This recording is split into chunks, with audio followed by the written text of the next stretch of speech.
Hey everybody, so today we're on day 3 of Identity in Christ, and we're also going to be looking at John chapter 15 verses 1 through 17.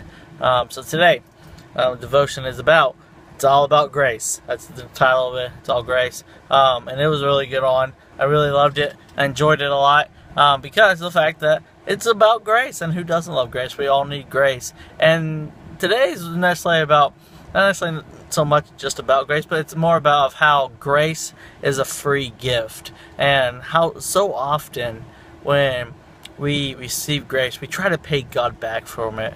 And he used an example for his daughter. It was like, if the joy that he gets to see when his daughter opens a gift, and he talked about how devastating he would be if she came up to him and said, how much do I owe you for this? And he said that the same thing applies to our relationship with God.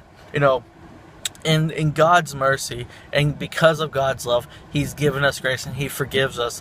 And how devastating it would make Jesus if we try to pay Him back, because of the fact that it's a gift. Grace is a gift. It's something that you and I cannot earn. It's something that you and I will never be able to earn, because we're not good enough. We're not good enough to earn God's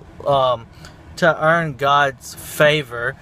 God just kind of gives it to us. God just, it's something that we can't earn or something that we deserve. It's just something that we just get. It's just like a birthday gift or a present, or a birthday gift or a Christmas present. You didn't do anything to deserve it.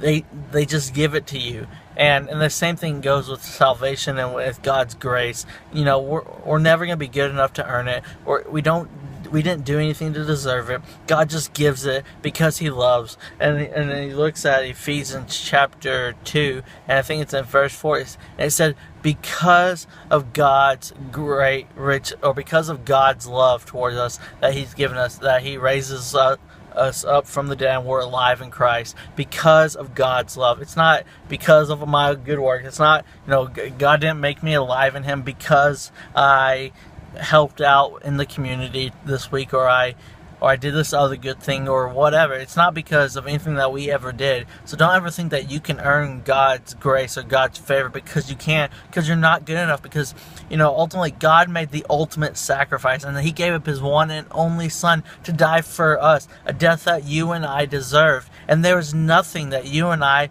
can ever do that will ever be good enough to pay back Jesus for what He did on the cross for us, because we just can't pay Jesus back, because He is that good and we are so not that good. We're not that good, but Jesus is that good that He gave up His life.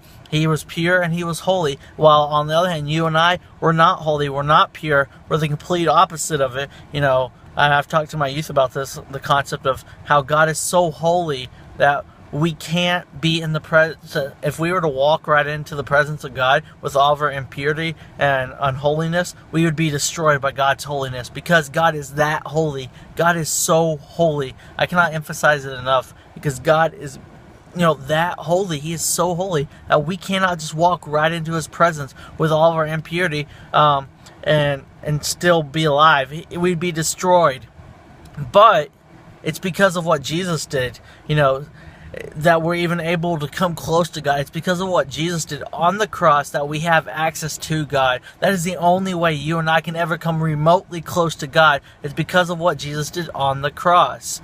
You and I can never be good enough to earn God's favor, for Him to say, all right, come in front of me, come into my presence. No, we can't do it. We're impure, we're unholy, we messed up. God cannot be in the presence of anything impure, anything unholy. God can only be in the presence of perfectness and pureness and holiness. And the only way that you and I are able to be like that is through Jesus, because Jesus washes us, Jesus cleanses us, and He makes us pure, and He makes us holy. And so, and this is a gift that He gives us. It's a gift. There's nothing that you and I can do to repay it. There's nothing you and I can do to earn it. It's just given to us. All we have to do is just reach out and take it. It's a gift. And so yeah, it's grace. It's something that you and I do not deserve, but yet we still get it. That's what the definition of grace is. And so, having said that, let's dive into John 15. This one talks about, the section that we're in today, talks about how Jesus is the vine, and how essentially you and I can do nothing apart from Jesus. If we want to grow in our relationship with Christ, we've got to abide in Jesus. He tells us over and over, abide in me and I'll abide in you. You can't come to the Father unless you go through Jesus. And essentially, if we're going to grow in our own walk with the Lord, if we're going to grow in our relationship with the Lord, then we've got to abide in Him. We've got to remain in Him by studying the Bible, by engaging in His Word, by reaching out to people, by, doing life with people, making disciples. And yeah, sometimes that can be messy, but that's still the command God's given us, nonetheless. Whether it's messy or not, the command is to go out and make disciples and to go out and be part of people's lives. Because by doing that, especially as a believer, we can reach into the people's lives that we're ministering to, and we can point them to Jesus, the one who can ultimately change them. And because you and I, we can't change people, only God can. And so Jesus commands us to abide in Him so that we'll know how to follow Him. We'll know how to be obedient to Him. And the only way we can do that is by remaining in Him.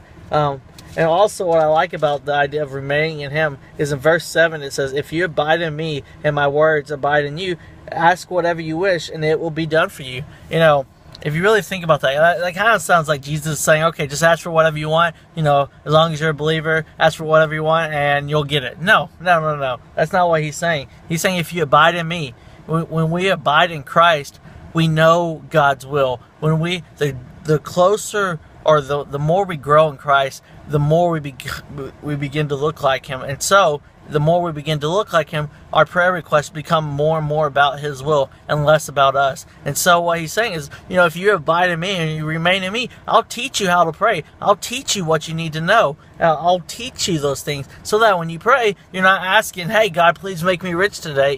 You're praying for things that's going to bring about my kingdom, that's going to fulfill my kingdom and glorify my kingdom and bring honor and glory to me, not to you. And so that's kind of what He's saying in verse 7 is the more that we abide in Him, the closer we get to God, and the closer we get to God, the more we could look like Him. The more we look like Him, our heart longs for the things He longed for. It hates the things that He hates. And that's what it really means to abide in Christ, remaining in Him and becoming more and more like Him. All right, well, I've got to go, so I'll talk to y'all tomorrow. Bye.